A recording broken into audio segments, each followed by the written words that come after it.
लातेहार का मनिका विधानसभा सीट फिलहाल झारखंड की राजनीति में चर्चा का विषय बन गया है। मनिका चर्चा में इसलिए आया क्योंकि यहां से भाजपा और कांग्रेस के दो दिग्गज नेताओं के चुनाव लड़ने की खबरें आ रही है।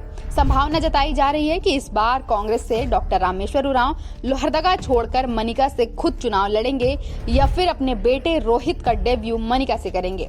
और साथ ही साथ चर्चाओं का बाजार इसे लेकर भी गर्म है कि भाजपा प्रदेश अध्यक्ष बाबूलाल मरांडी भी इस बार मनिका सीट से अपनी किस्मत आजमा सकते हैं। मनिका में वर्तमान में कांग्रेस से रामचंद्र सिंह विधायक हैं। विधायक रामचंद्र सिंह को 2023 में सर्वश्रेष्ठ विधायक का पुरस्कार भी मिल चुका है और इस बार भी रामचंद्र सिंह मनिका से टिकट की कतार में लगे हैं। उनके अलावा कांग्रेस के अन्य नेता भी टिकट की रेस में शामिल हैं। मंत्री रामेश्वर उरांव खुद या अपने पुत्र रोहित उरांव के लिए लॉबिंग कर रहे हैं। वहीं दूसरी ओर कांग्रेस के लातेहार जिला अध्यक्ष मुनेश्वर उरांव भी कांग्रेस के टिकट पर चुनाव लड़ने की जुगत में हैं। मुनेश्वर उरांव मनिका विधानसभा क्षेत्र से 2 बार चुनाव लड़ चुके हैं और दोनों बार वे मामूली अंतर से हारे। इनके अलावा कांग्रेस से और भी नेता टिकट की रेस में हैं, जिनमें शशि पन्ना, रोहित कुजूर और अजीत पाल कुजूर का नाम भी शामिल है।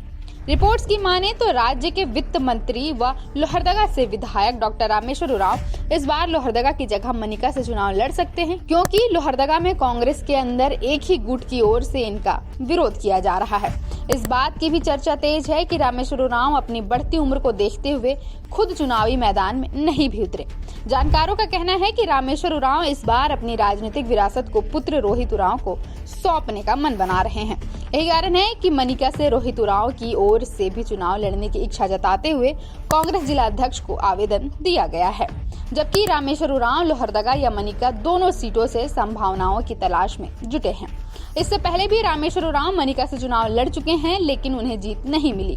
वहीं मनिका में इस बार कांग्रेस बनाम भाजपा की ही फाइट होने वाली है। राजनीतिक हलकों में इस बात की भी चर्चा है कि बीजेपी के प्रदेश अध्यक्ष बाबूलाल मरांडी भी मनिका विधानसभा सीट से चुनाव लड़ने का मन बना रहे हैं।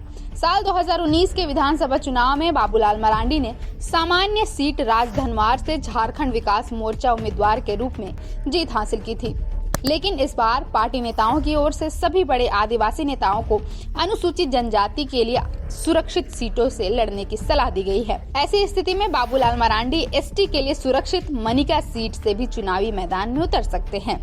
इस सीट पर भाजपा से टिकट पाने वाले दावेदारों की भी लाइन लंबी है।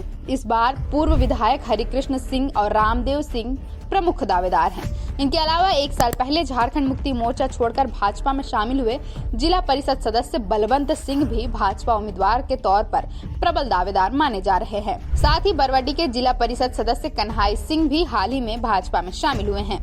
पूर्व जिला परिषद सदस्य शिल्पा कुमारी को भी भाजपा का संभावित उम्मीदवार माना जा रहा है।